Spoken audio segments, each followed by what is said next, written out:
Hi, I'm Joey. Hey, I'm Nigel. Hey, I'm Greg.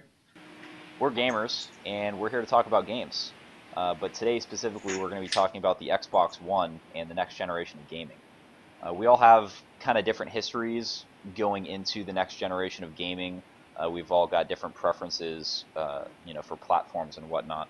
So, Nigel, real quick, can you just tell us what your preferred gaming platform is? My preferred gaming platform would be a PC. I started off on PC and find most of my enjoyment out of the customer service and content I get out of the PC. Okay, so mostly like Steam games and stuff like that. Yep. Have you owned consoles? I've owned. I had a Super Nintendo. Most of it was like siblings though. Like I never like my first mine was a PC. Okay, so you've pretty much always been a PC gamer to the core. Yeah. Okay, cool, cool. Greg, how about you? Let's see. I started off, like you said, siblings and everything, but I started off before my brother came into the world. It was Nintendo and Atari. Yeah, I'm like that old, but you The know, old man of the group. yeah. But nowadays, I tend to lean more towards the 360 and sometimes the PlayStation, depending on like certain key games that they have. And every now and again, I'll drift over to my PC and play some PC games on that. It's pretty much wherever a game that interests me, I'll play that console. So I've had Wii U, Vita. I just enjoy games, so it's pretty much whatever console has the good game, I'll play it. Okay, this most recent generation, you were mostly into the 360 though. Yeah. Okay, cool. Um, I'm sort of similar to you, Greg. I was the youngest of three boys, so my brothers had they had Super Nintendos, and I actually remember playing the TurboGrafx 16 forever ago. Nice. Um, but those consoles weren't really around for that long when I actually was born. So my brother wound up getting a PlayStation, and I played it in his bedroom all the time. And eventually, I got a PlayStation, um, and that was my first console. And I've just kind of always stuck with Sony. So um, I got the PlayStation the year it came out, the PS2 the year it came out, the PS3 the year it came out. That's what I've always stuck with. I have a gaming PC and will play games on my PC. I had the OG Xbox and I've had Sega consoles in the past. And I like, I'm kind of the same as you, Greg. I will kind of go wherever the good games are. But at the same time, I've always just kind of preferred Sony consoles. I guess it's just what I grew up with. Yeah. Um, so anyway, that's our respective perspectives going into this conversation. Um, so obviously the big thing to talk about right now is the Xbox One reveal recently, um, and we've all got a lot of opinions on it. So Yeah, um, we do. I guess the first place to start obviously is going to be the Xbox One reveal itself. Um, this reveal it seemed to be overwhelmingly negative response. There were definitely a lot of people that had good things to say about it. Um, this group in particular um, had very kind of mixed reactions, I guess. But the big thing that I was wondering for a while was, Microsoft announced a lot of different features, but they didn't really seem to have anything for gamers. Um, so I was wondering going into it, who was this reveal for? Um, Greg, do you wanna talk a little bit about that presentation? Sure. I mean, that was my thing too. As like I said, as a gamer, games is what I like to focus on. All the extra things are extra. It's, stuff that comes with it that you appreciate, but it's not your main focus as a gamer. It's the games. So when Microsoft wanted to do this conference, and yes, before anyone says anything, I understand that they said going into it that this was going to be more about the console and less about the games. One, that sounds a little idiotic because you're releasing a game console, so why wouldn't it be about games? I mean, I understand that they're going to talk more about games at E3, but they felt that this conference was something that needed to be put out. And since they're releasing a game console, I figured that the best place for them to go is for games first. I mean, the people that are going to watch that conference are going to be the gamers. They're going to be the most excited about their new console. They're going to be the early adopters and the people standing outside of GameStop waiting for hours to get this new console. Why wouldn't you want to pander to them first instead of, you know, rich people that want to buy it just to have the new thing, or parents that want to talk on Skype with their kids in college, or, you know, all the people that they're pushing it towards in that conference, people that want to watch football and TV and stuff. Those people can do that now. Why wouldn't you want to show off your quote unquote big guns? And it's not like they were going to run out of stuff to show at E3. Yeah, they want to show their stuff, but, you know, show us something at, you know, the conference. You don't have to show us everything. You will still have plenty of stuff to show at E3, but they didn't feel like the main people that were going to buy their console were important enough to give us anything. We were kind of an afterthought for their. Right. I feel the same way for the most part. I mean, the thing that really got me, they talked a lot about TV and the multitasking ability and all this kind of stuff. The way that you can switch between a web browser and a game and a TV show, or a Skype call or whatever other apps this thing winds up having, because they have mentioned it has apps, but they haven't delved into what the apps are going to do. I'm sure we have some idea, but anyway, they talk about that stuff, but they presented those as the main features. So a lot of people have been arguing like, oh, obviously they're going to show more games at E3. I understand that E3 is going to be all about games and that we're going to see probably a ton of new titles for it. I have no doubt in my mind there's going to be a ton of new titles for this thing coming out at E3 or announced at E3. No doubt in my mind at all. But that being said, they announced this thing and they announced all of these features. I don't understand who was asking for these features. For the most part, you've got the ability to watch TV and switch from TV to a web browser. Okay, that's great. Who asked for that? Who is going to use it realistically? Right now, let's say I'm playing a PS3 game. If I need to get on a web browser and do anything on the internet, I just pull my phone out of my pocket and I do it on my phone. Or I've got a laptop. I have a laptop and a desktop. I can use either one of those while I'm using my I can use either one of those while I'm using my PS3, but more importantly, I've got this phone in my pocket. I can just pull this out and do literally anything that the Xbox One is touting that you can do.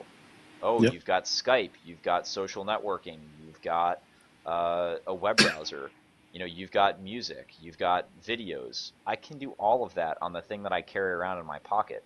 So I don't really see what the point was. If you're a fan of football and you want to get this thing so you can have your football with your fantasy football league on the screen, like, that's cool. But who's gonna buy this thing for that feature? Is that really a selling point of this device? It shouldn't be. It should be like the main thing that you want to, trot out day one. I mean, what do you think, Nigel, about just the features in general? I mean, I know you're a PC gamer, so. Yeah, so, like, what I saw from it, like, when I heard, I missed, like, the live reveal. I had other things I was doing. But, like, I caught up on everything, and then what I saw, like, the features, all I saw was a bogged-down system that can do other things besides what it is supposed to do, because, like, if I want to play a game, and I'm playing a game, I don't have, like, other stuff running in the background that's gonna, like, hinder me from playing my game. Right. because like if I want to like it's just something that I choose. Like PC gamers will do it too. Like they'll choose not to run other stuff in the game just because other stuff in the background just because it's going to hinder them from playing the game. I mean, if you're running Right. Skype and Netflix and like watching a trailer and streaming music, good luck on shooting that person in front of you. Right, right. That actually brings up an interesting point. This thing is running 3 operating systems. Oh boy. It's Go, running. Notch, go. Oh boy. It's got. I was It's furious got. when I heard It's that. got 8 gigs of DDR3 RAM, and it's running 3 different operating systems. It's the 3 different operating systems are all going to take up a gig each. So that's 3 gigs already gone and 5 gigs remaining for your games. Wow. From what I understand, it's one operating system is handling games, one operating system is handling media, so that's all the background stuff, and then there's a kind of a mini operating system being the middleman, switching between them. Well, it's got a Windows kernel built into it as well, right? Okay. I believe it's a Windows kernel running Yeah. so that you can use the web browser and multitask, I guess. Yeah. So you may understand this a bit better than me. Let's say in that theoretical scenario that Microsoft wants to present you where you're playing a racing game and then you switch over to live TV and then you switch over to a web browser where you're doing something else.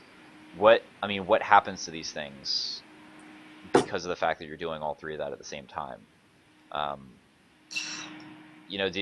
Just looking at the specs of this machine, obviously it's a powerful machine, but realistically, how do you think the performance is going to be if it's running all 3 of these things at the same time and you're trying to multitask? I don't think it's going to handle it well. It has an 8-core processor. I understand that. That's nice. That's cute. That's nice. The clock speed on the processor is not amazing, but what is it? I haven't seen that yet. well, it's speculated that it's something like 2.6 or something like that. Same thing with the PS3. Wow, that's disappointingly low number. Yeah, actually. it is disappointing. But like, that's usually for game systems. What happens is that you have the one thing focused on doing that one thing, so you don't have extra. You don't have like extra stuff to run a wallpaper or something crazy. So it's just it's like a game system is just a very focused PC. Right. But with the Xbox One, it doesn't look like a very focused PC. It just looks like it kind of looks, to me, it looks like a jack of all trades, master of nothing. Right. The fact that, like I said earlier, I have a gaming PC, and my PC is powerful enough to run anything on the market right now with no problems. I can probably run 2 instances of most high-end games at the same time and not have a problem. I don't even care. The fact that the PS3, it just plays games, at least at a time. It's a dedicated machine just for that, and there's something about that appeals to me. It just feels like, I want a game. Okay, this thing is gonna do. My PS3 is gonna do that one thing very well. My PC, it's powerful enough to run games and do all this other stuff in the background, but it's not. It's not really built to focus on that one thing really well. It's built to do everything, and that's great. But I kind of have always gravitated towards consoles because, that's what they're for. They're for games. Yeah. So that's what I'm going to go to when I want a game, unless either the PC version is better or it's a PC exclusive. So, yeah, obviously we haven't seen this thing in action, so we don't know how well it's going to deal with all of that multitasking. But the fact that it's taking up 3 out of its 8 gigs of RAM is scary by itself. Yeah. I just have this premonition that game companies are gonna try to push this thing to its absolute limits. They are. Yeah. Just thinking about Dead Rising, for example. Look at Dead Rising. It was the first time when that game came out. It was the first time that we had seen a number of enemies on screen at the same time as high. Yeah. No other game had touched that at that point in time. Dynasty can Warriors still has trouble with it. yeah, right. Dynasty Warriors has a lot of trouble with it. So I can see something like that happening on the Xbox One, but I think the real problem is going to come up when you have a cross-platform games that do something like that. Let's say the next Dead Rising is PS4 and Xbox One. The PS4 is going to be utilizing all 8 gigs of its RAM for playing that game, which means theoretically you can have more high-resolution enemies on screen at the same time. But what happens when the Xbox One tries to do the same thing with RAM that's clocked at lower speeds and running other stuff in the background? What's that going to do to our console? Are we going to have the same frame rate issues and hiccups that we deal with in our current generation every now and then? I mean, that stuff was really bad back on the PS2, but we still have frame rate issues, even going to Dark Souls on PS3, for example. In certain areas, the frame rate drops to near nothing because of there's just so much going on screen at the same time. And I got a question. Mm-hmm. I mean, maybe it's just because maybe it's just me, but if I'm playing a video game, I don't like outside distractions. Why do I need to snap movies and web browse while I'm playing a game or while I'm watching a movie? If I'm playing a game and I'm into the game, I don't want, a movie playing on the side of my game while I'm playing it. Yeah. That's true. It felt very ADD to me. I was like, why do I need all this? Why do I need all this doing all at the same time? Yeah, exactly. When I'm playing a game, sorry to cut you off, but when I'm playing a game, I tend to get pretty immersed in it. In fact, that's most of the appeal. Like my favorite games, the Metal Gear Solid series or something like that.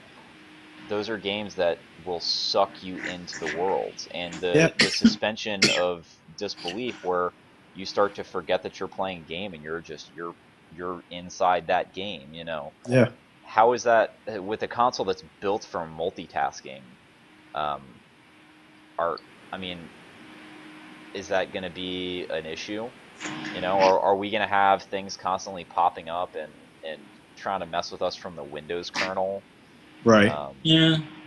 And another thing is, if I'm doing something, I feel like the Xbox One, I don't know, because if I'm watching a movie, because they did this in the presentation where they're like, I'm watching Star Trek, and I heard that Star Trek Into Darkness is out, so I'm gonna move it over and bring down the search engine and start looking up movie tickets for the next one. I'm like, no one really does that. They watch the movie, they finish the movie, and then do it. Or I can do it on my phone. Right. Probably do it better. And it's not like back when PlayStation 2 first came out, and it was like, hey, the PlayStation 2 also plays DVDs. So you got a game console and a DVD player, and it's cheaper than a regular DVD player. Phones and laptops are getting cheaper and cheaper by the day. So besides that, I mean, if you get, I'm sorry, I think we were just talking over each other. What I was gonna say was, even so, let's say you have the most expensive phone on the market. It doesn't matter. You have a phone. Yeah. And anybody that is spending money on an Xbox One, I can almost guarantee you that almost every single person that buys an Xbox One is going to have a smartphone that has at least a web browser. It's at least going to be a low-end Android phone, at the very least for almost every single person that buys one. So they Most have people that can't afford it buy one. Right. So the benefit when the PS2 came out and it could play DVDs, or when the PS3 came out and it was a cheap Blu-ray player, you would buy that. The Blu-ray player would be a selling point because you probably didn't have a Blu-ray player already, right? And when the PS2 came out, DVDs were brand new. You probably didn't have a DVD player, or maybe there was one in the living room and you're buying this for your bedroom, right, or something along those lines. this isn't really the case anymore. No. Everybody has access to a web browser. Everybody has access to something that can stream videos. It's, you know, obviously I'm not speaking to people that may be a little less fortunate and don't have, you know, fancy phones and stuff like that, but if you're buying an Xbox One, you probably do. Yeah. So, Because it's again, not cheap. it goes back to my original question. Who is all this functionality for? Who's really Yeah. going to need it? I Who mean- doesn't have this functionality already? And it's like I said, it's not crazy expensive anymore. The Netflix is $8 and people can get it on their TV, Right, like or they have it on their phone. my TV has a Netflix app built right into it, so I don't need to plug any other device into it to get Netflix. I mean, Or TV, because it already does that. I mean, You I've need the been TV box to even use the TV function. that's just the dumbest thing to me. I still don't get it. The fact that Built-in redundancy? they tout this machine. They're like, with the Xbox One, you can watch cable television on your television, but in With- order to do it, you have to have a cable box plugged into the Xbox. So essentially, I already have a cable box, and then I buy another device that I have to run the cable box through so that I can use the cable box on the new device so that I can watch cable TV while I'm playing games. Which, even if I wanted to do that, it's coming at the expense of the system's RAM. So, so let me get this straight. I've got a system. I'm going to buy a system so I can play games, right? But maybe I also want to watch TV. So you're integrating these devices at the expense of performance for the Xbox itself, right? So the gameplay is being hindered by the fact that this thing plays live TV, right? Well, you want to be able to say Xbox One, don't you? You want to be able to say Xbox TV. Ooh. Oh, you're right. It's a really cool voice-activated remote. Voice That's what you're buying it for. And with that, I think that's a nice segue into our next topic. The Kinect is mandatory. Ooh. I have some stuff to say about this. Well, like I remember something. I forget where it was. Somewhere on Reddit. It was from what I understand. I mean, like the Kinect One can already do some voice recognition. Mhm. Yeah, that's right. Yeah, it just sucks. It just sucks. I don't imagine as the 2 being any more better unless you can like directly sync your voice to it. I don't know if that's Oh, possible. It does, actually. It does. Um, Okay. So Yeah, without let's getting leave too Kinect into it, really good. what I'll recommend instead of sitting here and explaining it, IGN had some hands-on time with the Xbox One and the Kinect. They did an AMA on Reddit, which is definitely worth reading. They also did a video where they talked about the features of the Kinect 2. So I will say that it is very powerful. It is a giant improvement over what the Kinect used to be. Okay. The Kinect 2 is what the Kinect 1 was supposed to be. Okay. So I will say that. However, it is still mandatory. Yes. I mean, I heard during the press conference, like people's Xboxes were freaking out because the guy was saying the commands, and like stuff was turning off and stuff was changing, and he was still doing that, like over the microphone. Which I'm thinking, like, how is that going to work? Like, if somebody walks by and says Xbox off, is it just going to turn off? Oh yeah, I never even thought about that. I feel like I'm going to be that guy. and I do never that. even thought about that. So That's going to be the new Rage Quit. You're going to be playing somebody with on Call of Duty, and you lose, and they're like, man, this game sucks. Xbox off, and then your Xbox is just going to turn off. Let's hope nobody's like playing it through their speakers, because if their Xbox hears that, it might just turn off also. So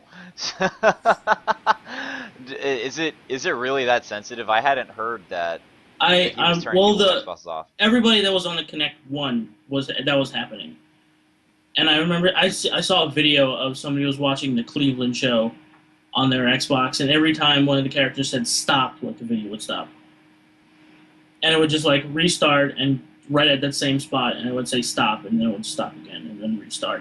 Oh my It's like god. an endless loop. I'm hoping that it's more sensitive to where it's like a voice, a person per person.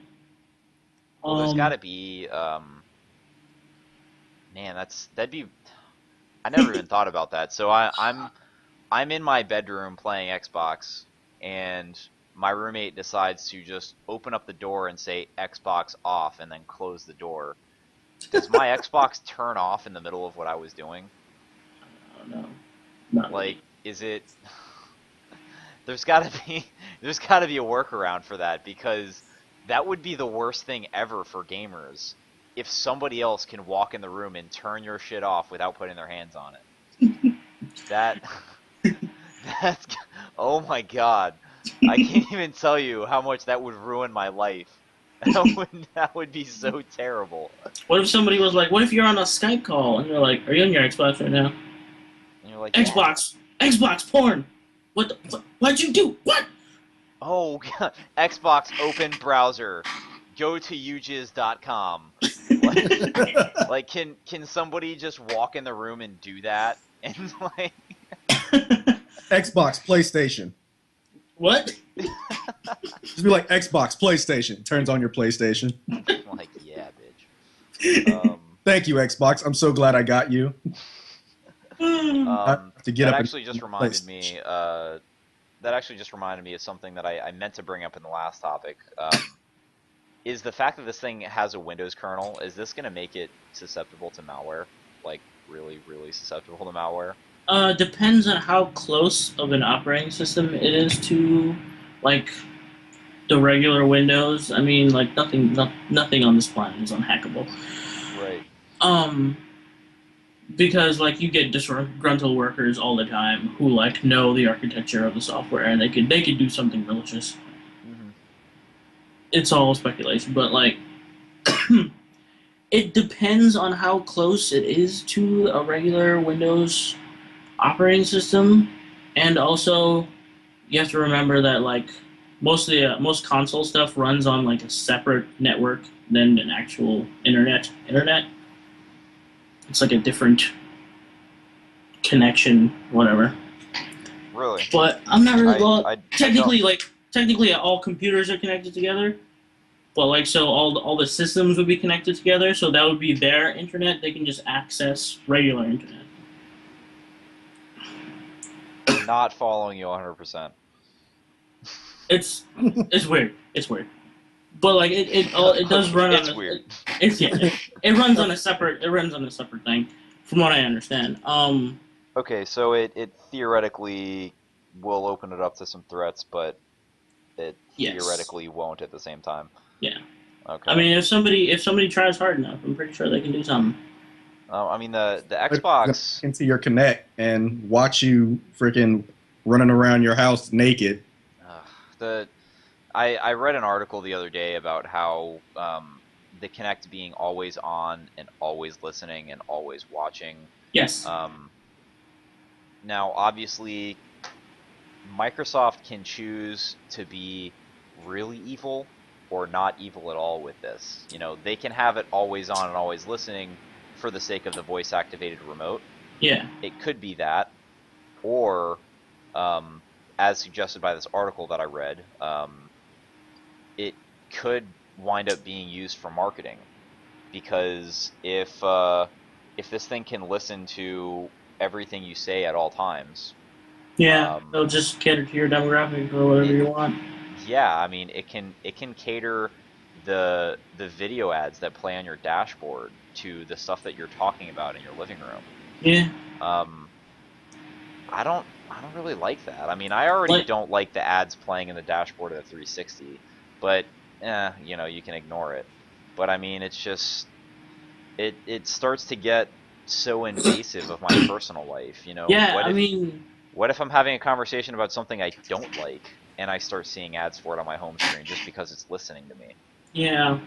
The whole everything else that I heard from the Xbox is just personal preference. Like, okay, I can choose to not, whatever. I can just get around that. But having the Kinect always on, always listening, it feels too Big Brother for me. And what I Yeah. was thinking is how much access does Microsoft have to this?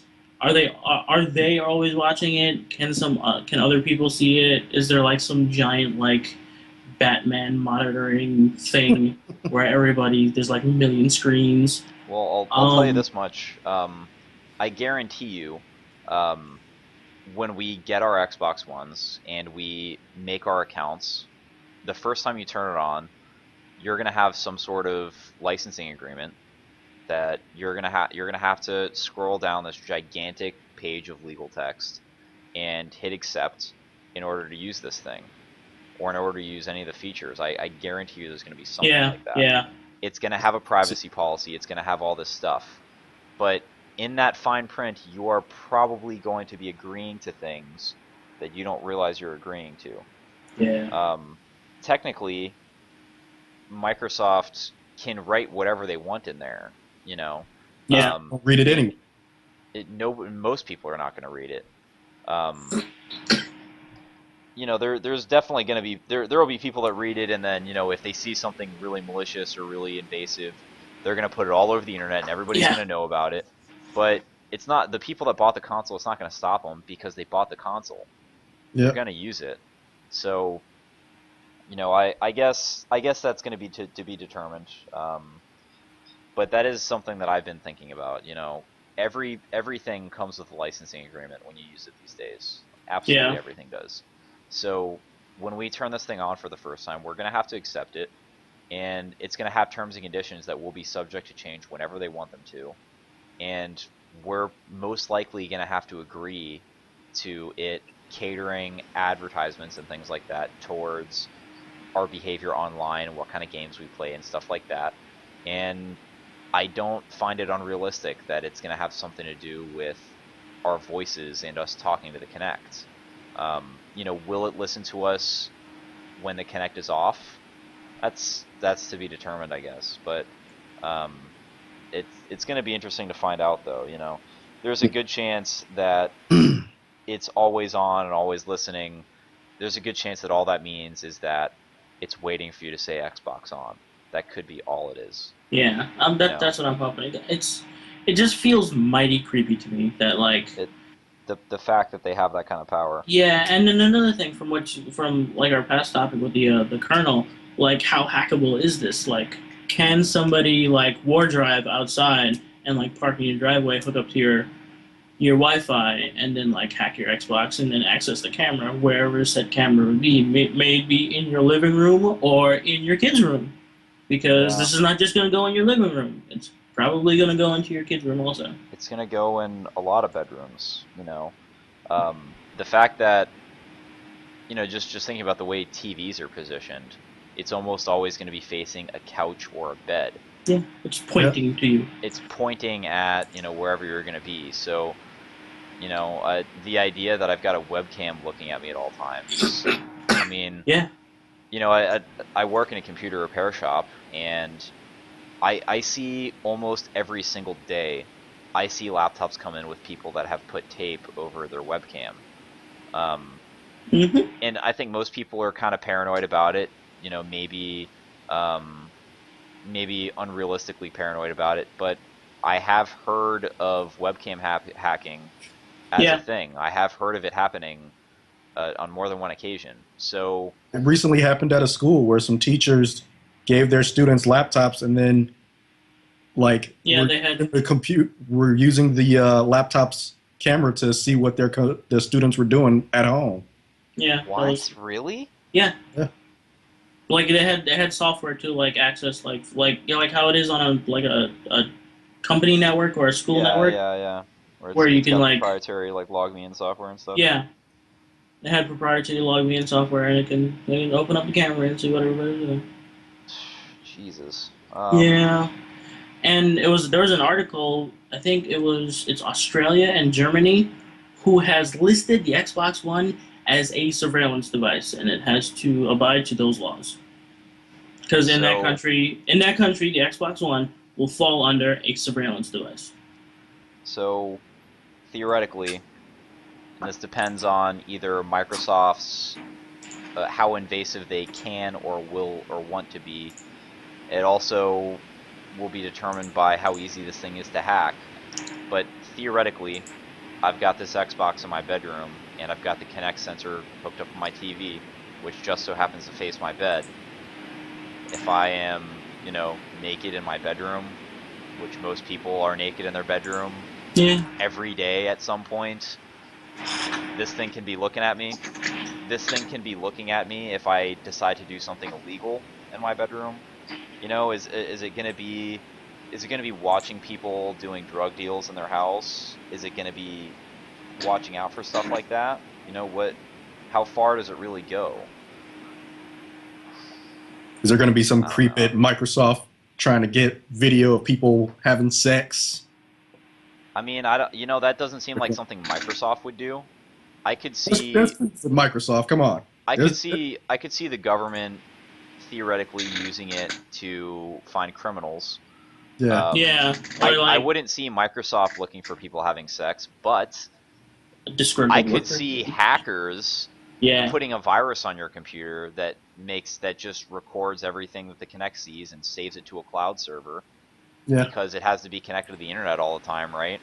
Yep. So I could see that happening, and then yeah, sure, it gets thousands and thousands and thousands of naked women. I mean, how easy is that really going to be? I don't know. Obviously, it may wind up being more locked down than we're thinking, but the fact that the possibility is there is what really worries me. That's another thing that I like thought of. Like, since there's this camera always on in your living space, this is gonna make Anonymous is gonna get very angry at Big Brother watching them all the time. Mm-hmm. I don't feel like the internet hacking community is going to take kindly to any of this. Yeah, obviously I agree. So that kind of segues into the always online discussion. I guess the next thing that I want to talk about was not only the always online function of this, which has yet to be confirmed, but also DRM. Yeah.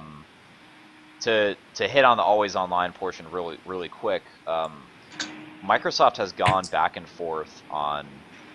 Well, I guess they haven't really gone back and forth, but they're just not giving us a straight answer. They've been always answering on online. all questions. Yeah, they've kind of been dodging giving us a straight answer. First, it was rumored that it's always online. It has to be online or else it doesn't work. And then I think Microsoft kind of said, well, not really. And then at some point they said, well, it doesn't have to be online all the time, but it does have to go online once every 24 hours. Yeah, it's like an online check-in or something like that. Yeah, like it has a check-in every 24 hours. And then they said, well, these are just potential scenarios. So what that tells me is that Microsoft either hasn't made a final decision on what they want to do, or else they're just trying to kind of take our attention away from it because they know that nobody likes it. Yeah. There's so many just to hit on the always online portion. There's so many issues that come up with that. Oh And my. they say that if it's always online, oh, hold on.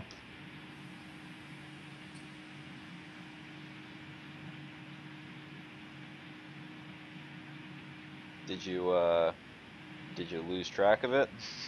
What you were trying to say there? What? Is that the end of your story? What? Give me a second. I'm rainbow wheeling.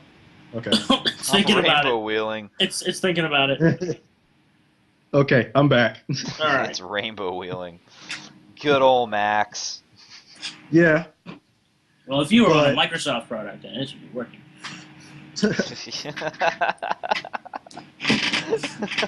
I see what you did there.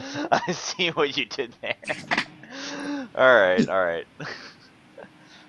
So, like But you were saying, I was trying to say was the thing with the always on, I think that people are the most upset about is one, always on hasn't worked on games recently. There's been a lot of always on games coming out and like SimCity. and those games haven't done well like week 1 to 2 weeks. No. So and they're saying if you can't get online, if you don't check in every 24 hours, you won't be able to use you'll be able to use the Blu-ray on it, but you won't be able to use any games. You won't be able to play any games on there. So so you mean to tell me if the same thing that happens to the Xbox One, I mean that the same thing that happened to SimCity that happens on the Xbox One happens for that first week to 2 weeks, nobody will be able to use that console for gaming? Or like, what if Anonymous gets pissed off and goes, "Hey, Xbox, you remember what we did to PlayStation 3? Guess what? You're gonna have 2 weeks of no internet." Yeah, if there's a malicious DDoS of like a server or something like that, that's bad. That's you can't do anything. The whole always online thing. I mean, the thing that bothers me the most about it is that they haven't really fleshed out what it means if you can't get online. I know there's like talk that yeah you'll be able to watch movies, but they haven't really confirmed or denied anything else about it. They haven't confirmed or denied if you can play games at all. So like I think I heard you can use some features of a game, so maybe single player. yeah, like maybe, and again, they're being really vague about it. Yeah. Probably they're probably being overly vague about it because ultimately it's going to wind up up to the developers. Um, because it'll be up to the developers on what features they put in the game, I guess. I Well, then can they should see. probably say that and then take some of that heat off of them instead of just being super vague and There's a not lot of saying things that there's a lot of things they should have said in this conference that they didn't. You know, that it would have taken heat off if they did. And that's like one of my major issues with people that say, "Well, the conference was about the console, not the games." It's like, how much about that was about the console? The only thing I know about the thing is that it plays TV and sports. I didn't know if it was backwards compatible by the end of the conference. I didn't know if I could play used games. Didn't know if it was, always online. Always online. I didn't know any of that at the end of the conference. All I knew is that I could watch TV, play games, and I could snap things with my hands. Yeah, Microsoft is so like all the touch and motion controls and everything. It's great tech, and I think it's really cool technology. But it's just like it's flashy bullshit. Like It is. Gimmicky. realistically, how many people, or how often, I should say, are you gonna be using the voice features of the Xbox? Realistically, how often are you gonna be using that, and the grab and move around kind of things, the motion controls. Realistically, how often are you gonna use that stuff? Like I don't really see myself doing it. No. What it reminds me of in the Iron Man movies, how Tony Stark's got this really badass computer and he talks to it and he's like, "Jarvis, do this, Jarvis, do that." And Jarvis talks to him back and does whatever he says and has witty remarks. And then he's like grabbing things and throwing them, and they fly somewhere, then they expand, and then he like moves his hands up and down and waves around, and then like he opens up his fingertips and things just like everything gets bigger, and like Yeah. it's all really cool looking. It's really impressive to watch. But is it a necessary or even desired function of this device? Are they selling us this thing so that we can be amazed by all these things, or are they selling it for practical purpose? Like how practical is all that stuff? I And guess like, it's nice in the situation where you are watching a movie and you're eating a slice of pizza and your hands are dirty, or you're eating chicken wings or something like that, and you don't want to pick up the remote. Okay, I get that, but like that's not something that happens every day, you know. And even if it does, they already sell TVs that are voice activated. I literally don't even need the Xbox to do that. But you won't be able to snap. Oh my god, let's talk about DRM. Woo! How do you feel about DRM? How do you feel? How do you feel about the fact that on day one of the Xbox One release, I buy the Xbox One and I buy Call of Duty Ghosts? How do you feel that in a week, when I'm done with Call of Duty Ghosts single player campaign, and you're like, oh dude, I got this other game, I really want to play Ghosts? How do you feel that you can't take that disc from my house and put it in your game, in your Xbox One, and play it? How does that make you feel? That is insulting to gaming. Everything that involves console gaming. That was like the main purpose of console gaming, was that you didn't have to download games onto your console. You can just put it in and play. And then you can take that game, that cartridge or that disc, and take it to your friend's house and put it in their console and play it there and have friends and have LAN parties and all this stuff. That's what console gaming is for. If they're making it like PC games, why don't I get a PC, you know, a gaming PC? If you get a gaming PC, I'm just saying, if you get a gaming PC, it's going to be more powerful than the Xbox anyway. Yeah. So and it's got does it have less DRM? Like, is the DRM less obvious? Yeah. I mean, you've got serial keys. You've had serial keys with PC games forever. Even you know, even the ones that make you activate it. You know, well, like what I see happening with that, from what I understand, it's tied to your account. So then you could go to somebody else's house and log onto your account, and then there's your game, and just kind of downloads it onto that, and then you play it there. What I see happening with that is, like, I've heard of people doing it on their Steam accounts. They just trade accounts. People just sell off their accounts because they have like all kinds of games on it. I think that's gonna happen. I mean, is that a bad thing though? I mean, that they're trying to get around this kind of use game, borrow this, borrow that. When you know if you want to play the game, you're gonna find a way to play the game. Yeah, I guess if you're selling an account, actually, that's gonna be arguably worse, because for them, like, okay, if they're trying to cut out used games, let's say I have 20 PS3 games. I actually have a lot more than that, but let's just say I have 20, and I want to trade in 10 of them, right? I go and trade in 10 of them, and then people go out and buy those 10 games. So that's 10 units worth of whatever profit it winds up being, theoretically lost to the developer, because they didn't get the original sale. You know, they got the pre-owned sale of those 10 games. But now let's say I have 20 games and I just sell my Microsoft account for, you know, however much money I want to sell my Microsoft account for. Every developer has just lost a shitload of money. Yeah. Not just the ones I wanted to trade in, not just the ones I wanted to let my friends borrow, but everybody loses money in that scenario, except for me. Yeah. I can profit. What if I'm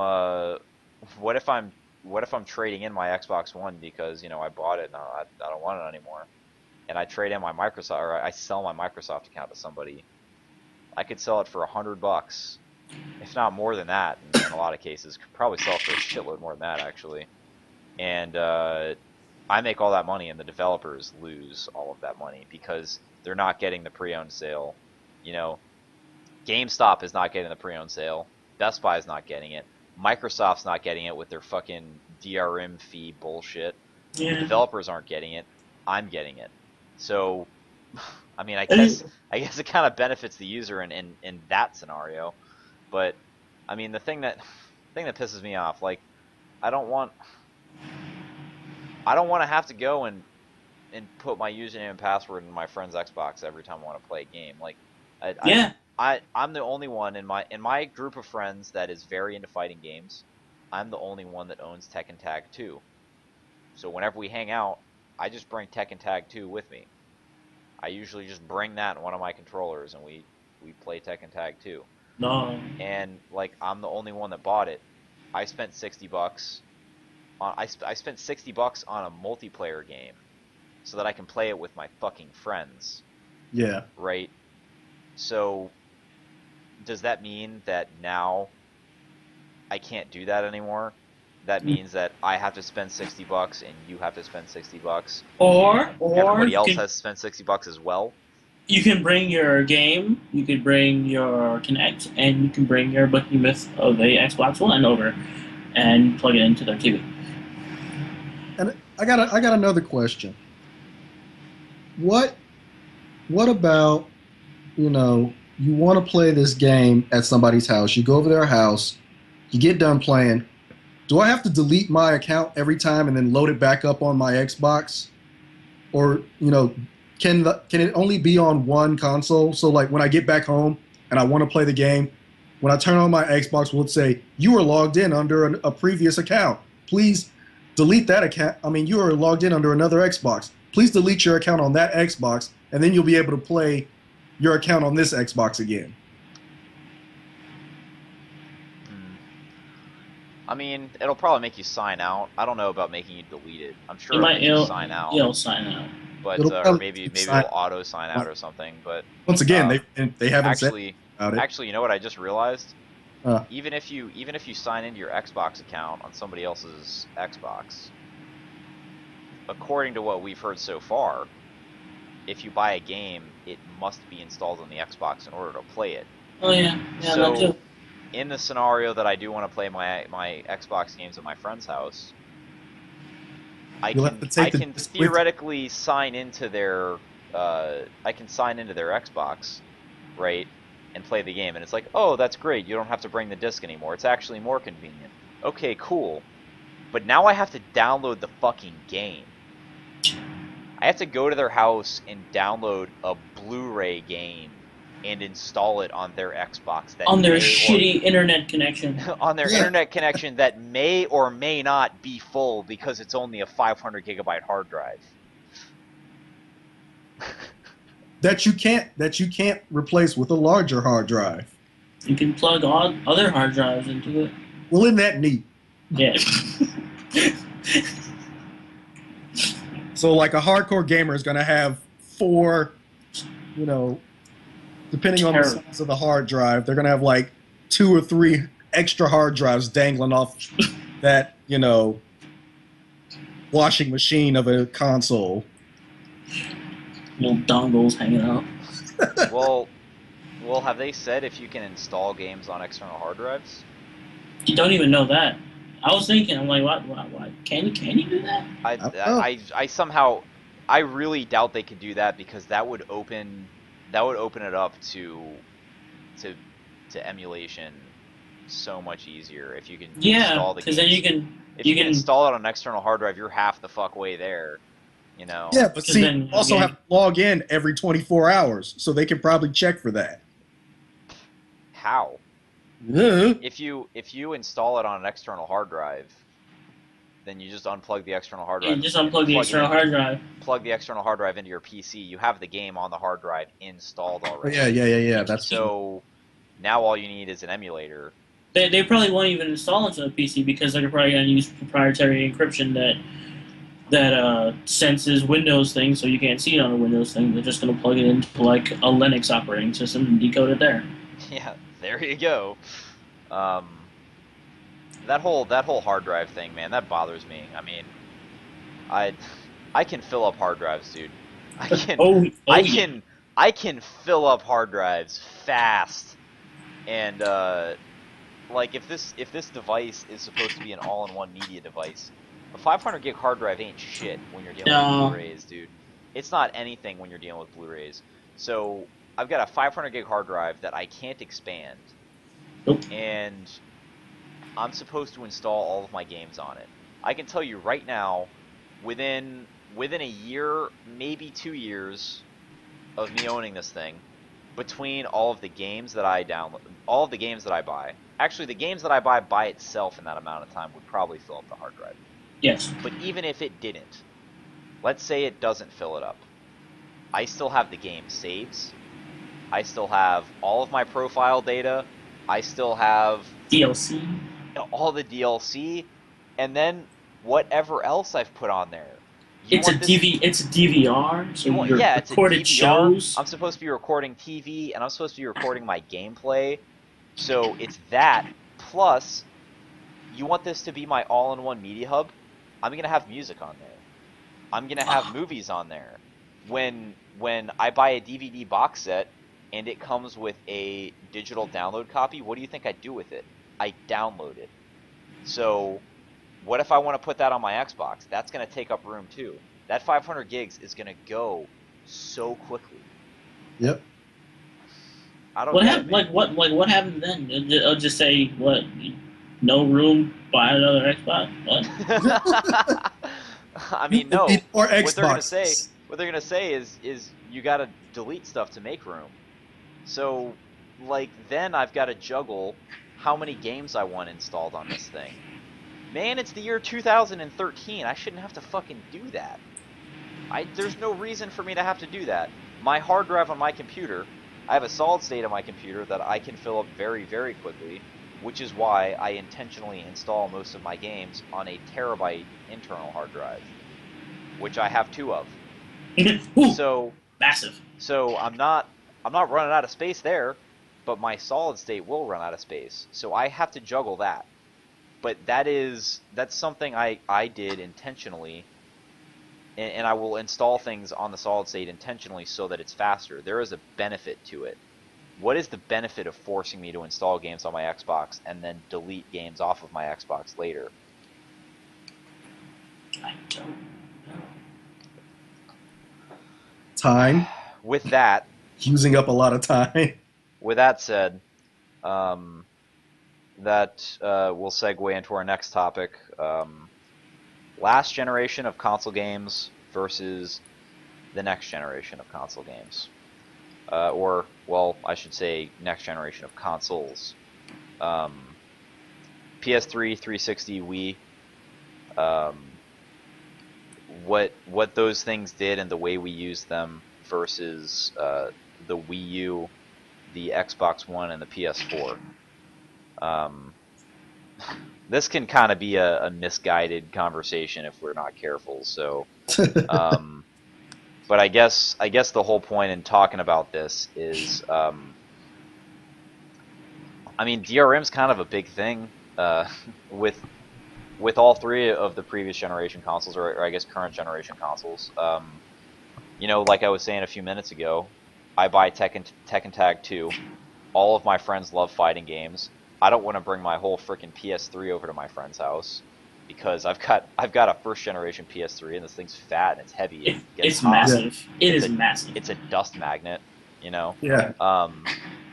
So, you know, I don't want to do that. So I bring the game in a single controller, and I bring that to my friend's house, and you know, we freaking play Tekken over there. No big deal. Dragon's Dogma, recent game that came out. My buddy Matt got it.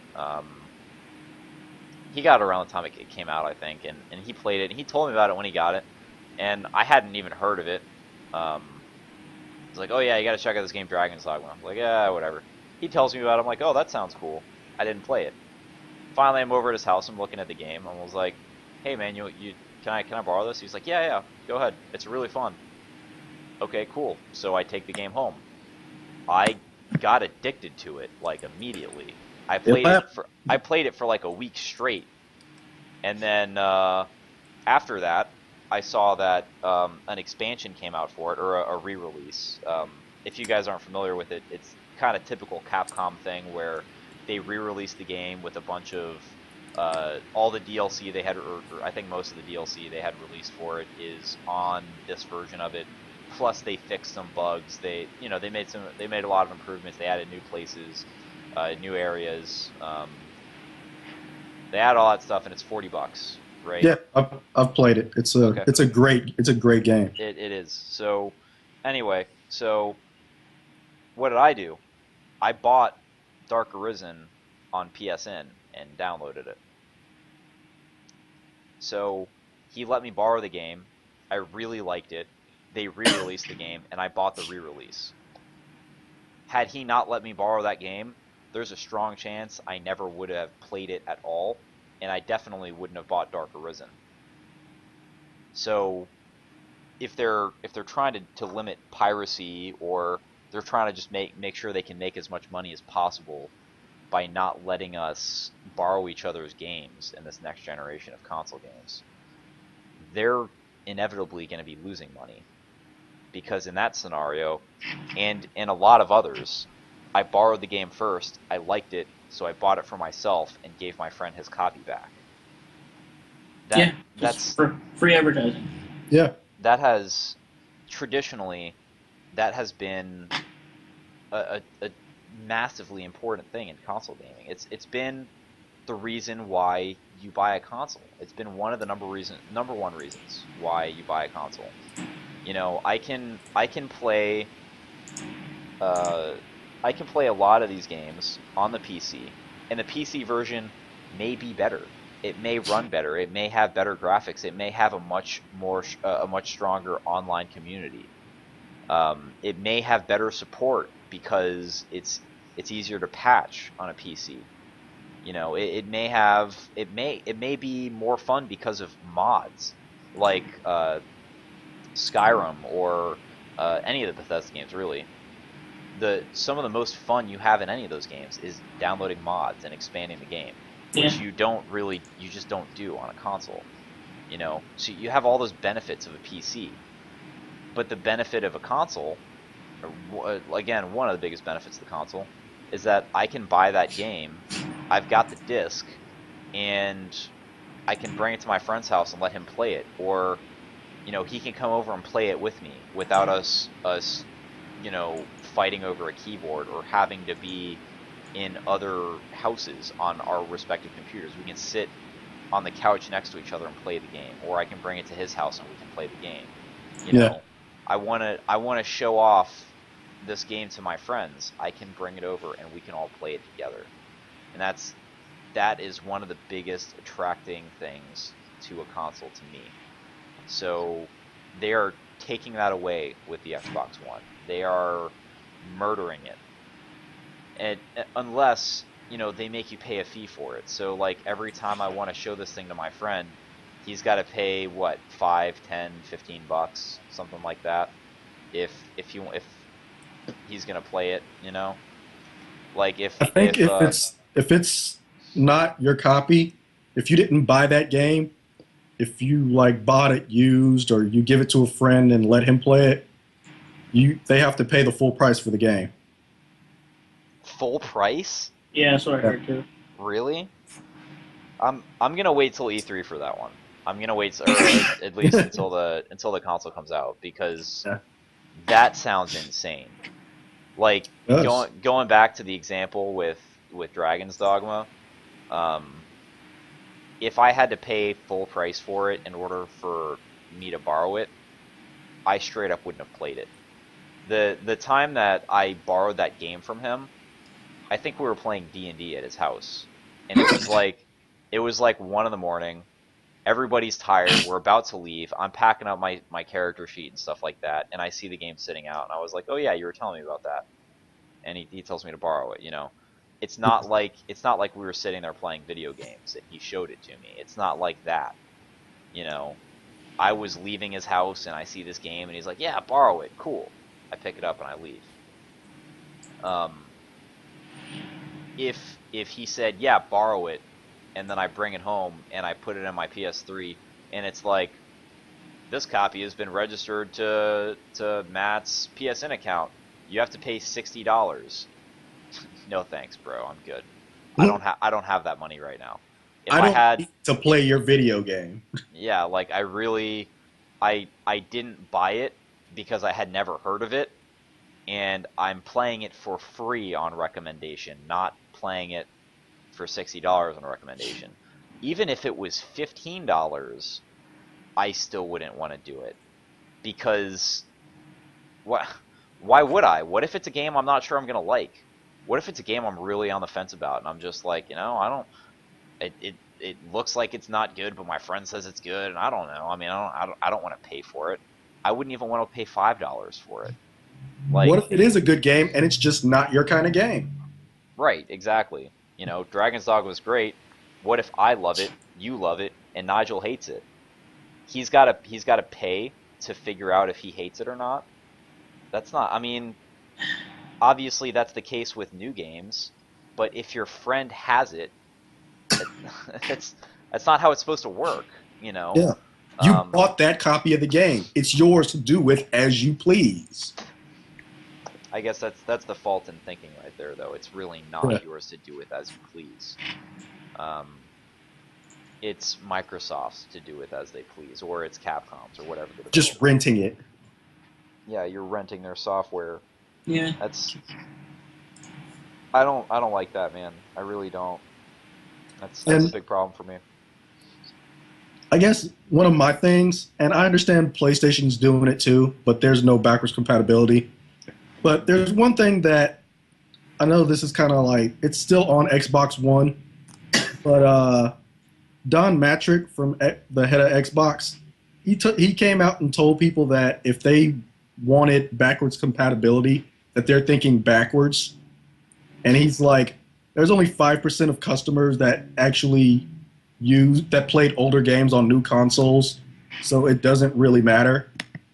And I guess my thing was, if he's going off of the Xbox, he needs to redo his numbers, because there's like maybe 10 there's maybe like 10 Xbox games that anyone can think of that were really good and good games that they would want to play on the Xbox 360.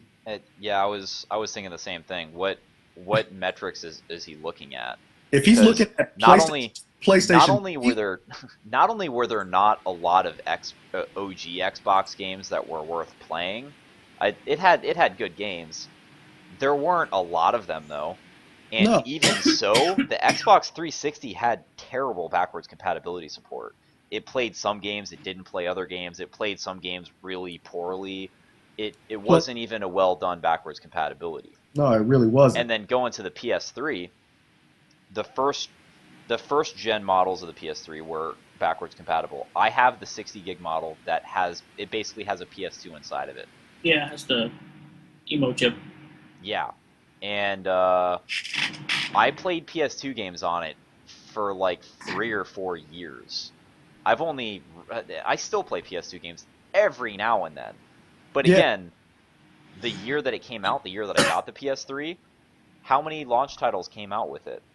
I only had a few PS3 games. They were $60. I had a shitload of PS2 games, though.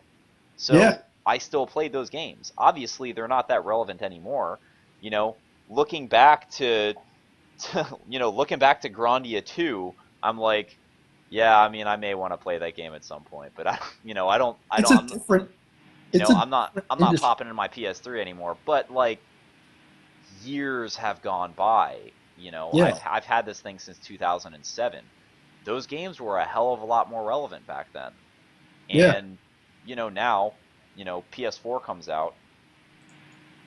I may still want to play Dark Souls.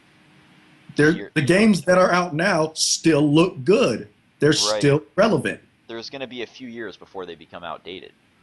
And Nigel saw the other day that they're still going to be making PlayStation 3 and Xbox 360 games for like the next 5 years. Yeah, it's true too. Yeah, they're going to be supporting Xbox 360 for at least in the next 5 years, which is like, then why make a new system? What? Yeah, I'm still going to need my Xbox 360 now. Well, the backwards compatibility is something that I can go back and forth on. There are a lot of reasons why I wanted the PS3 to be backwards compatible, and I went out of my way to get a 60 gig model, because when I got it, the 60 gig model the 60 gig model had already been discontinued by that point, and they had Yeah. the 80 gig model that had emulation software that was buggy and people were saying didn't work that well. So I got a used 60 gig model from GameStop, and it was the last one that they had. So I mean, I went out of my way to get that, but again, it it was kind of a different time. Um, it was a different time, and I had a shitload of PS2 games, and my PS2 had recently stopped working.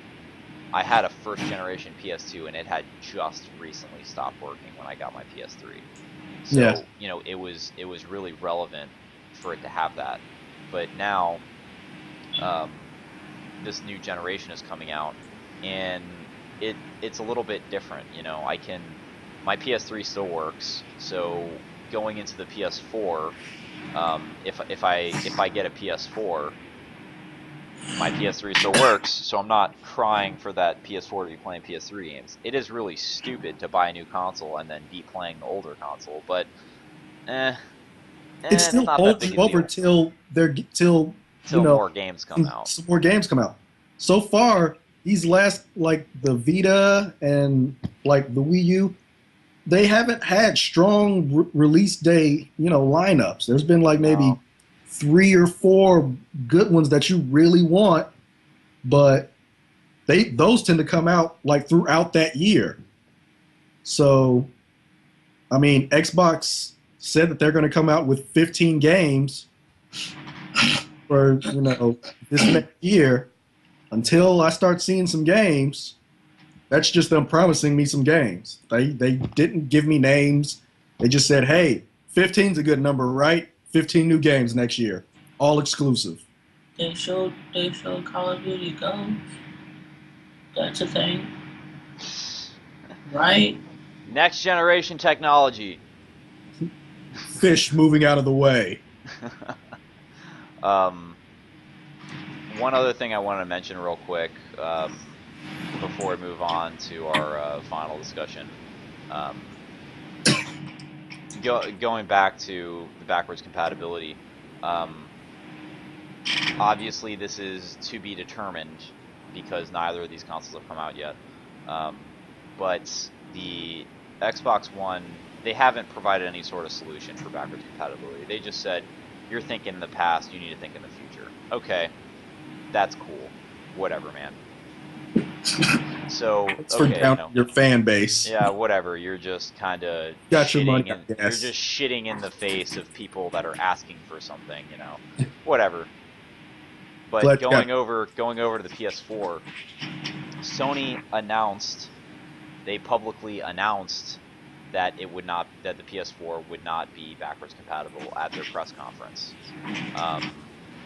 Okay, they came out and said it, which Microsoft didn't do, but they also offered a workaround. They recently acquired this company, Gaikai, who has this state-of-the-art streaming technology, which I don't know how much you guys have looked into it, but it's worth reading about because it's really interesting. Yeah. I don't remember all of the details, but this Gaikai company, they patented and invented this streaming technology that it's really ahead of its time in terms of what it can do. Do a little homework on it. You'll when you read what they say about it, it'll be a lot better than what I can say about it. But anyway, Sony plans on using this Gaikai streaming technology in a lot of different ways. The number one way they talked about was streaming PS4 games to the Vita, which is really awesome. I like the idea of my Vita being a remote PS4. I can take my Vita with me and play PS4 games on my Vita at somebody else's house. That's pretty badass. But that wasn't even the point. The point was that they are trying to figure out a way, and they said that they wanted to make it doable to use this Gaikai streaming technology to play PS1, 2, and 3 games on the PS4 using that Gaikai technology. So what that tells me, it would have costed them more money and more resources to make the PS4 backwards compatible. They use different types of processors and different types of technology, so Okay, I get why the console itself isn't backwards compatible. I understand that. But they're offering a workaround. They're saying, "Hey, we're still playing with it. We haven't worked out Don't all you the guys kinks want yet, it? but we're working on this thing. We're trying to make it so you can play PS1, 2, and 3 games on your PS4 using a different service." So they haven't said how it's going to work. They're saying streaming. So if the disc, it doesn't sound like the PS1 disc is going to work or the PS2 or 3 disc is going to work in the console. Okay, that's kind of weird. So how is it going to work? Maybe you have to buy a copy digitally, or maybe you do put the disc in, but it's streaming the OS from a remote server. Maybe it's something like that. I don't know. It's kind of weird, but the point is that the Wii U is backwards compatible. The PS4 will be backwards compatible whenever they finish working out the kinks in the service. It'll be kind of a roundabout way, but they're trying to make it backwards compatible using it, using an online service. Okay, the Xbox One, nothing. Shut up. Deal with Fuck it. you guys. We're moving into the future. Deal with it. That's what they're saying. I don't care about all those games that you bought online or all those hard copy games that you bought. That's what you still have an Xbox 360 for. Don't turn in your 360. Just keep it. Well, Doesn't isn't your matter how many Xbox red One rings you supposed got. to- Well, isn't the Xbox One supposed to replace all that stuff? Yeah, but keep it anyway.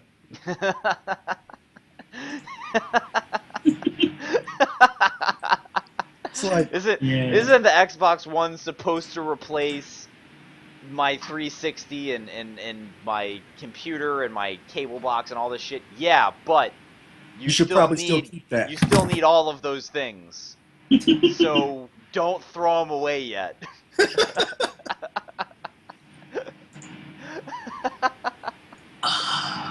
Oh my god. Maybe they should just Alright. put legs on it so it could be a table so it can hold up all the other things. Alright, so I think that leads us to our final topic. We've hit on this a little bit so far, but next generation console gaming and the Xbox One versus PC gaming. Huh. Nigel, I want to hear your perspective on this. Nah, man. That's all. Nah, I don't know who was thinking of anything. Like, PC gaming is still strong. PC gaming has its own.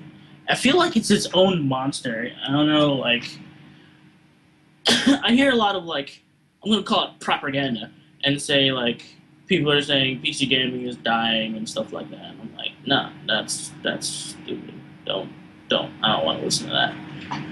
Because, like, there's, like, at least 2 million people on Steam every day. There's, like, 300,000 people playing Dota. There's, like, that same amount playing, like, LOL all at one time. I mean,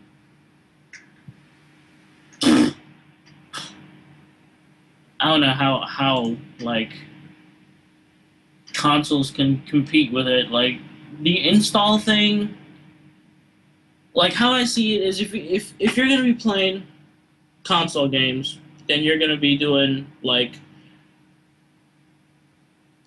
trading used games and stuff like that. You have more freedom to try out games that you normally wouldn't try.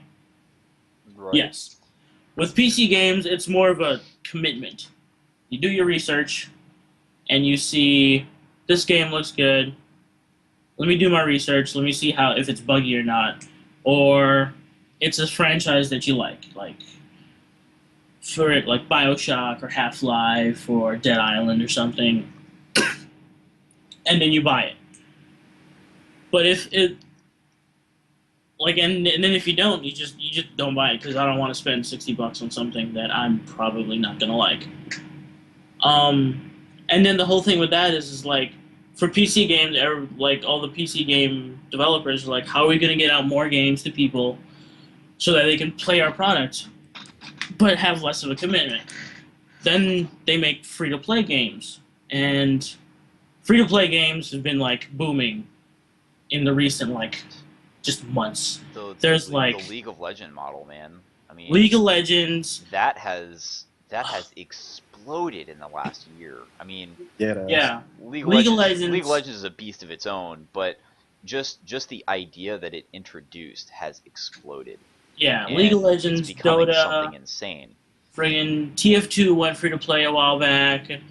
PlanetSide 2, Path of Exile. I mean, there's just, you literally don't have to do anything. You just like go to Steam, say this costs nothing to play.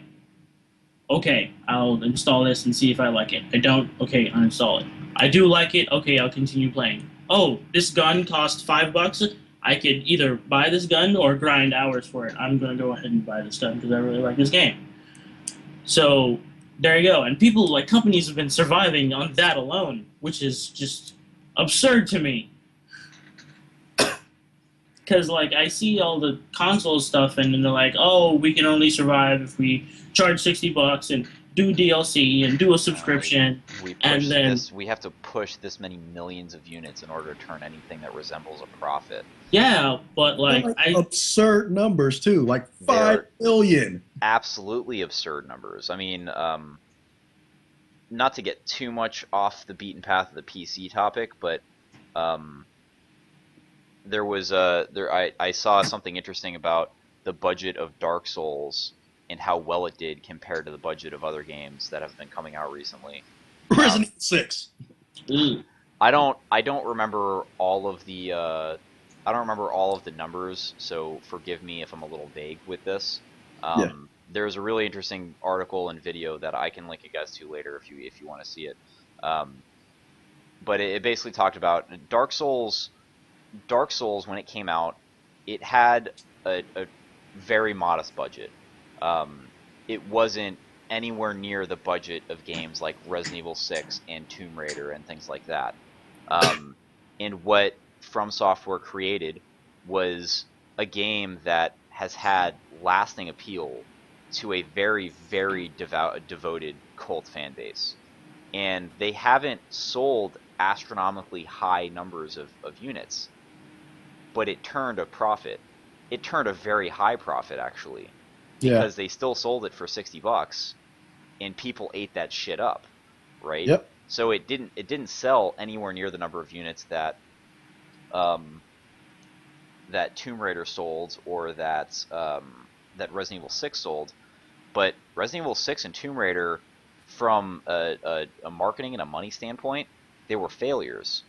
yeah. They did not sell enough units to turn a big enough profit to make the investment they made in the games worth it. So these companies, they dumped insane amounts of money into producing these games, and for what? Arguably, Dark Souls wound up being the better game, because while its fan base may be much smaller than that of something like Resident Evil, Dark Souls pleased, if not 100%, very close to 100% of the people that were looking for it. The people that played Demon Souls and wanted to play Dark Souls pleased almost every single one of them. Resident Evil 6, however, fans of the Resident Evil franchise are torn by that game. Some people love it, some people hate it, some people are meh. The point is, don't know what to think about the game. Some people don't know what to say about it, you know? So they dumped all this money into it, and for what? Essentially a mediocre product that, you know, again, you can call the game good, great, terrible, whatever. Great. I'm gonna say it's mediocre because of the fact that it's not universally praised as being the best, right? I'm gonna say it's mediocre for that reason, not even talking about the quality of the game. Right. A mediocre product for all of that investment versus a game like Dark Souls. For its investment, the product was astonishing. It was amazing, right? So I look at that, and just my mind is blown by the fact that companies like Microsoft think that used games are a threat.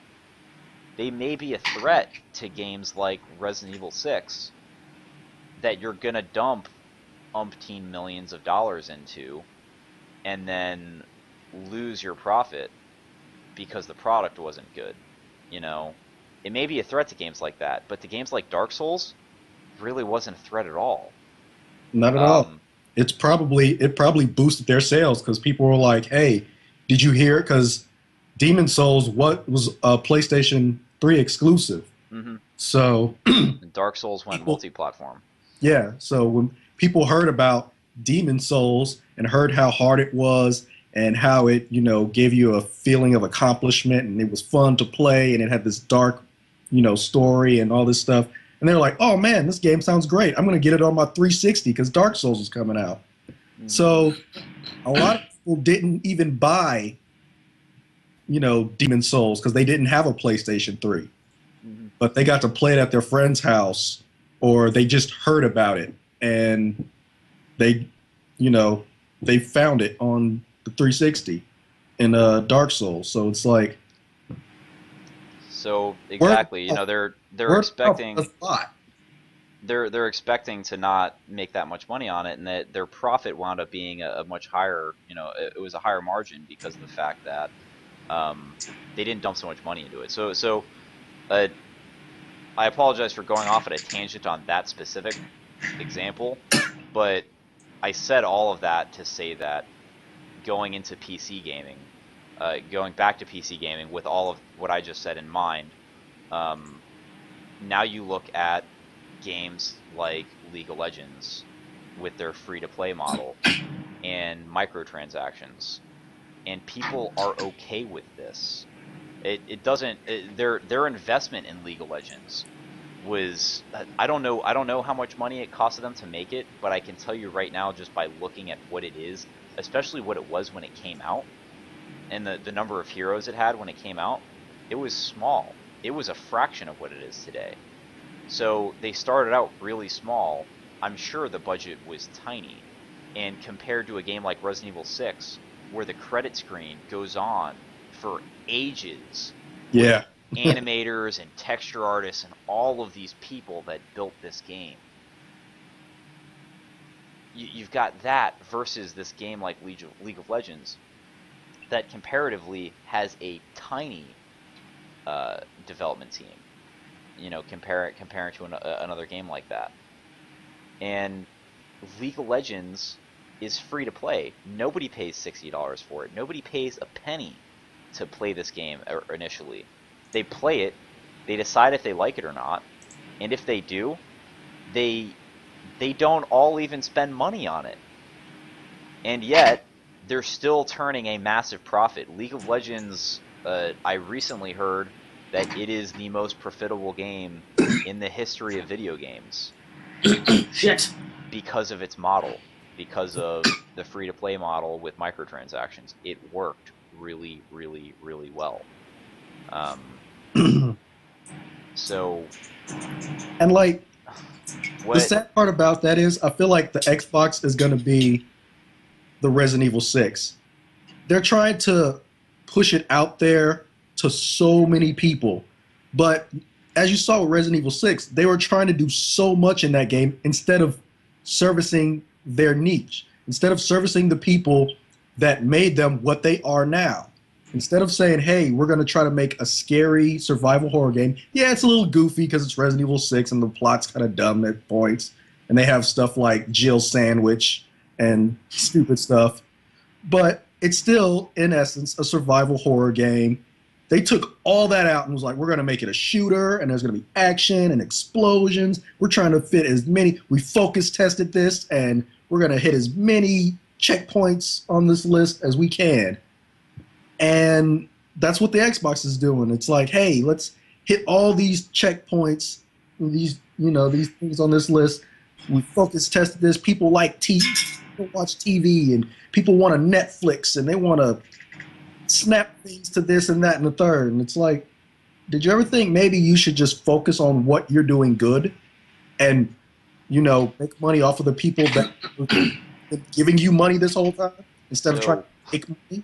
So what you're saying is, the Resident Evil 6 model or the Xbox One model is trying to appeal to so many different demographics that But it's at the appealing same to everybody. time, it actually appeals to none of them. Yeah, Whereas way too PC hard. gaming, the PC market, doesn't really pander to more than one or maybe a couple of I different feel like markets. it's more And focused. It's and in that they really please the people that they do pander to. yeah, for the most part.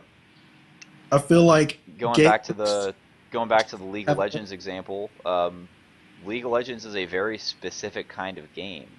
It's only really gonna appeal to to people that are into very specific kinds of things. You know, even people that are into strategy games don't really care for it. You know, Yeah. it's certain types of people that are into it. So it's a niche audience. Granted, at this point, you know, after it's been out for however many years, it's a huge niche market. It's gotten much bigger, but essentially it appealed to a very small audience, and it did what it wanted to do very, very well. And because of that, it's profited and it has become huge. Same thing with Dark Souls. The Dark Souls and Demon Souls, they didn't market those games for the general gamer. They marketed it towards people that are into a very specific type of game. They made it really good at the one thing that it does. And because of that, it's been hugely successful.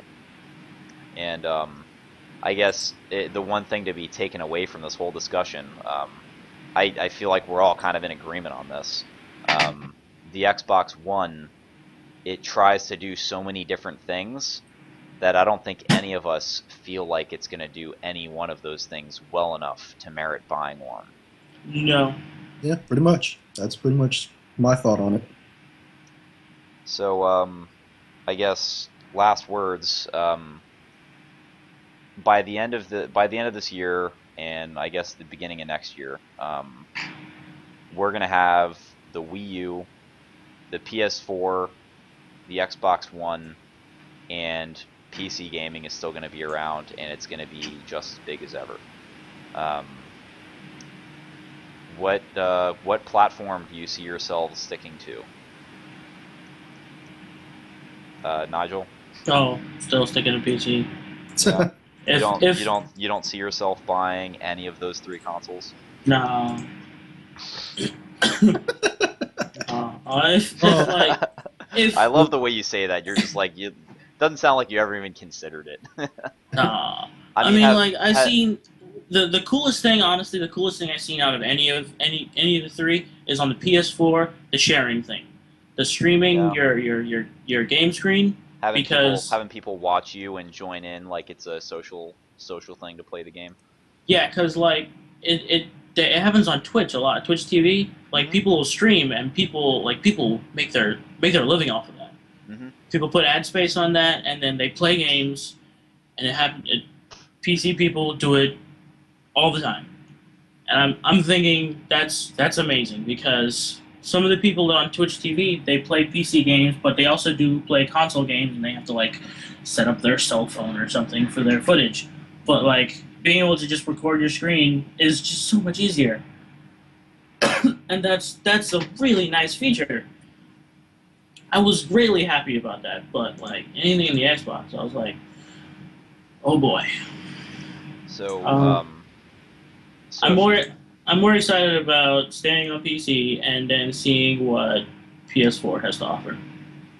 okay. So if you were to buy one of the three consoles, PS4 interests you more than the Wii U or the Xbox One? Yeah. Okay. Greg, what do you think?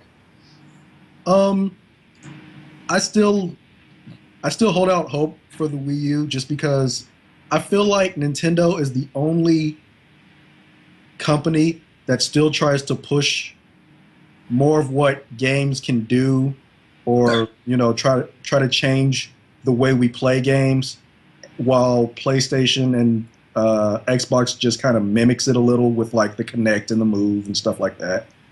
And even though I feel like even though I don't really remember if they announced it before, but after the Wii U announced its tablet and was like, "Hey, now you'll be able to take the tablet and you'll be able to go away from it." I feel like, you know, with the smart glass and the Vita, they were just kind of like, "Oh, that is a good idea. Well, since we got the Vita and it's a pretty powerful thing, we can put it on that." And Xbox is like, "We don't have anything, so we're just gonna say tab. We're just gonna put it on like our tablets or whatever." And it's like, and plus the Wii U still has, you know, strong first party games, and they just got Bayonetta. And Platinum Games is one of my favorite companies. It used to be Clover Studios, and they used to work with Capcom on a lot of Capcom's like most popular franchises, like Beautiful Joe, Okami, and stuff like that. So I love Platinum Games. So the fact that they're getting Bayonetta and Wonderful 101, I had a Wii U, but you know, financial issues, it happens. So I plan on getting a Wii U again because I enjoyed playing it. I enjoyed the games on it. I enjoyed using the tablet and everything, and I could watch TV on it. So you know, I still plan on getting my Wii U back because I still want to play Bayonetta and all those games. Out of the, and I'm still now and then, if there's a new game that I like on PC, I'll go to that. But out of the Xbox, PlayStation 3, which would normally be my, you know, because I always have like a hardcore console and then like a backup console for like other games. That would be my Wii U console. But like for my main gameplay, it'll probably end up being the PlayStation 4. I mean, they've already said, they've put it out there. It's more for hardcore gamers. Xbox, they want me to wait till E3, and apparently the games that they're going to put out are going to make me forget everything between the conference and now. You know, everything from the conference to E3. I'm just going to forget all of that from the games that they show. These have got to be like the best games ever created, and they give me money, real money. I don't have that much hope for E3. I'm sure there's going to be a lot of good stuff, but Yeah. unless they announce unless everything they announce, you know, does good on, you know, improving the things that we don't like so far, then I don't know, man. Um, I mean, how many of those games, those 15 that they're so proud of, how many of them are first-person shooters, Connect games? You know, I don't play Connect games. Sports games, yeah. Sports games. Um, Sports so Connect shooter. so real quick, I forgot to ask this, but I wanted to ask rank, you know, out of the four, out of Xbox One, PS4, Wii U, and PC, to rank, you know, your interest. You know, obviously, the first, you know, number one being what you're most interested in, number four being the one that you just have absolutely no interest in. Nigel, we'll go back to you real quick. I think I know what your answer is going to be, but Yeah. Maybe. It'd be PC, PS4, Wii U, and then Xbox. yeah, you you seemed reluctant to say Wii U first, but It's either or over there. I just don't like it. Like, I'm really meh about the Wii U. I do also see potential in it. I see it's kind of cool, but like the Xbox 360 it's just angering me. Greg, again, I think I know your answer here, but let's hear your rank. It'd be PS4, PC, Wii U, Xbox 360. I mean, Xbox One. Um, Xbox 360, and then Xbox One.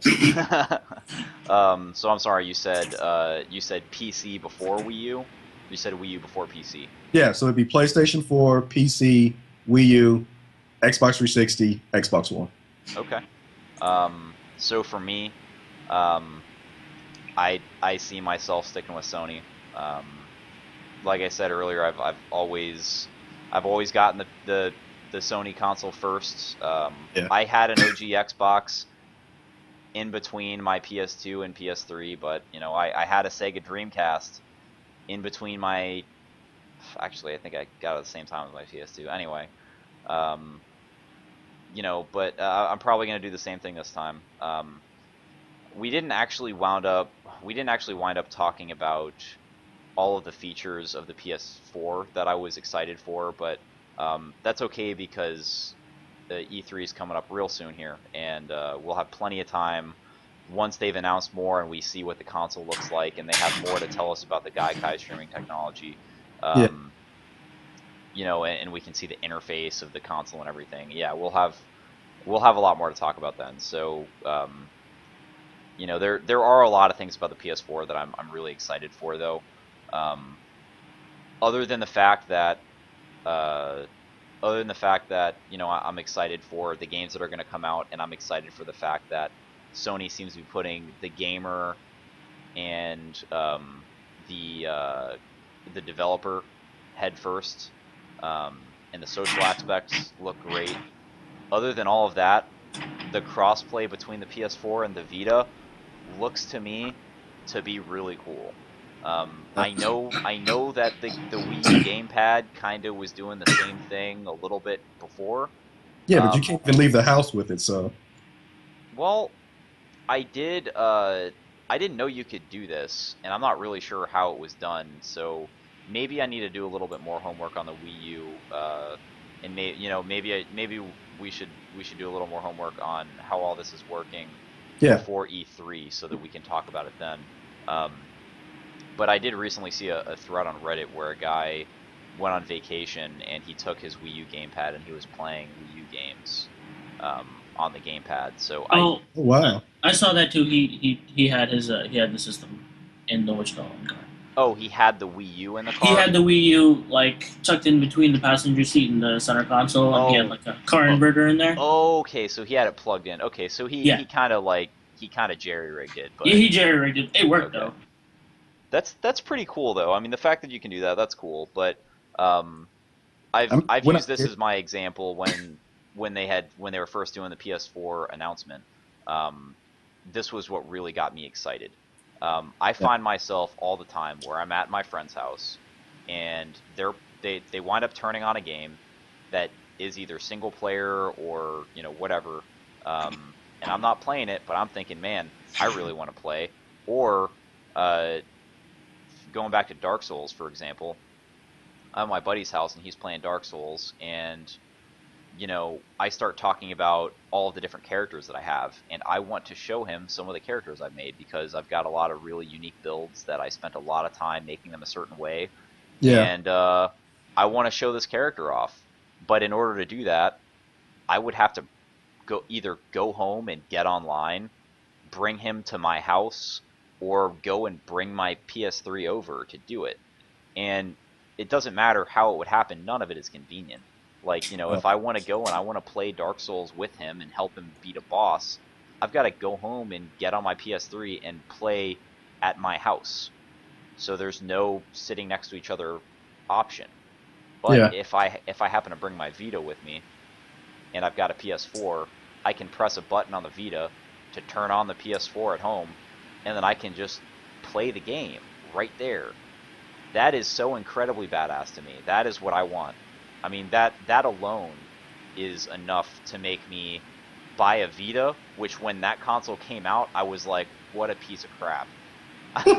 If you asked me my opinion on the Vita when it was announced, I would not have said nice things about it. I would have been like, great, so it's another handheld that's not going to do that well. Cool. Not impressed. Um, but my opinion on that is completely different today because looking at the crossplay functionality, if it all works the way they're advertising it, you know, we still don't know if that's going to happen. But you know, assuming it all works well, that's awesome. So that's number one on my list, easy. yeah. Um, You know what? You know what is cool though? what's Like, that? it's the main reason why I miss having my Vita. The PlayStation 4 might not be backwards compatible, but the Vita is. And I had games like Tomba and Grandia and Yeah, Final Fantasy VIII and all those games on my Vita. yeah, that's true too. You know, you've So got you've move got Xbox. all the PS1 and the PS2 classics on PSN that you can play on your Vita too. That I actually forgot about that. Yeah. So Um, technically, they're still kind of backwards compatible. technically, I guess. Yeah. Um, Look at it that way. anyway, so Greg, I'm gonna kind of mirror your ranking of the systems. I'm gonna say PS4, PC. not giving up my gaming PC. Yeah. Definitely gonna still play PC games whenever one comes out that interests me. Um, and then Wii U and Xbox One. And I guess I'm kind of with Nigel, where it's hard for me to really place those two, Yeah. because the Wii U doesn't interest me really in any way at all. Yeah. I didn't like the tablet controller. I feel like the crossplay functionality is better than the crossplay functionality of the Vita and PS4 is more attractive to me than having your second screen with the Vita, where you can, or with the tablet controller, the Wii Yeah. U, where you can look in your hand and play the game, or like the whole, like, if you've seen Arkham City on the Wii U, like your menu is in your hands on the tablet controller, and when you throw batarangs, I think you like aim it with the tablet controller as well. That shit's just dumb to me. It's like it breaks me out of the immersion of the game to look into my hands, because I'm looking away from the TV screen, and now I'm looking in my hands, you know. And then if I play in my bedroom in the dark all the time too, and if Yeah. my head is facing the TV, but then you want to make me stop and look at my hands, at this bright LCD in my hands, and now my eyes hurt. Um, I mean, that's kind of a more minor complaint, I guess, but Stop playing that video games in the dark. Don't you that read kind of stuff. instructions? I mean, that kind of stuff bothers me though. So I don't know. I don't like that, but the Xbox One is probably going to have more games that I'll be interested in than the Wii U. So I'll probably see a lot of Xbox One games and be like, oh man, I want to play that. But the system itself doesn't impress me. So, Yeah. And like that's the main thing. It's the games. I know they're going to come out with good games. People keep telling me that. Wait till E3. It's when the games come out. It's like, yeah, I get that. I'm not stupid. It's a video game console. I know it's going to come out with games, and I know there's going to be games that are going to impress me, that I'm going to want to play. But your console is still going to suck. It's still going to be restrictive and intrusive and insulting to people. That's the thing that I don't like. Not that you haven't showed me games that I know are going to happen. yeah. So we've been going on for a while, guys. I think we're pretty much pretty much wrapped up on this topic. Yeah. Overall takeaways. Anything else you guys want to say, Nigel? No, No. I pretty much covered everything. Pretty much pooped. Yes. Greg, any other takeaways about the Xbox One and the next generation of games? I just hope that maybe they come out with a second version that's a bit less, or I just hope that they come out and say something, solid about it, instead of all this dancing around. That's all I want, is for them to say, this is the console, this is what you can do with it, this is what you can't do with it. Yeah, to be straight with us, and instead of just trying to appease everybody. Yeah. People have access to the internet now. Mhm. We're going to find it out whether you want us to or not. Right. All right, guys. Well, I think overall, all three of us have had a negative reaction to the Xbox One. So next time after E3, either some of us change our minds, or we see something that makes us feel differently about it, or if not, I would like to get the opinion of somebody who is the opposite of us, somebody who is going to go and buy an Xbox One. Day one. Even if not day one, just somebody who has more positive to say about it. Yeah. And on one hand, I feel like, well, this has sort of been a one-sided discussion, because none of us really like anything that has been announced about the Xbox One, But at the same time, that seems to be the general consensus. Most people seem to be pretty let down about it. The only people that are not are, so far at least, out of people that I've talked to, the only people that were not let down by it or angry about it are people that just don't really know anything about it. I was at my buddy's house the other day, and one of his roommates said, "Oh, I want an Xbox One," and we all looked at him. We were like, "Why?" And he goes, "It looks cool, man." I was like, "Well, I mean, what do you like about it?" And we weren't being mad at it. We weren't being like, like fighting him about it. We were just like, "What? What do you like about it?" And he was like, "It's gonna have great games. 360 has great games." And we're like, "Did you know about the DRM? Did you know about the Always Online? Did you know about this? Did you know about that?" He was like, "Oh no, I didn't hear about that." I'm like, "Well, did you watch the conference or anything?" He's like, "No, I just saw some stuff. I saw it on the front page of Yahoo when I got on the computer this morning." I was like, "Okay, so he wants it. He But he wants the doesn't know what it is. he wants the console, but he's not as invested in learning about it as we are. We're all over everything that Microsoft has to say about this. We want to know everything about it, and then we start hearing things we don't like. He, Yeah. however, he's not looking at it like that. He's looking at it like he's got a 360. He likes his 360. He saw a blurb about the Xbox One. He was like, "Oh, sweet! It can go online at the same time. That's pretty cool." You know. Yeah. So, um, I guess overall takeaway, so far the Xbox One looks like it'll appeal to plenty of people. It'll appeal to plenty of casual players that they might use it more for its apps and for its media, and only a little bit for games. Maybe Yeah. the kind of person that only buys a few games a year. But all three of us are hardcore gamers in our own regard, and doesn't seem to really appeal to any of us. It's not for us, I guess. Mm. Maybe we'll see something different. Yeah, I mean, maybe we'll change our minds. Again, to mirror you, I don't have any doubt in my mind that there's going to be amazing games for this thing. But I also don't have any doubt in my mind that almost all of those amazing games will also be on PS4 or PC. Yeah. So, all right, well, I think that's about it, guys. Thanks for listening, everybody.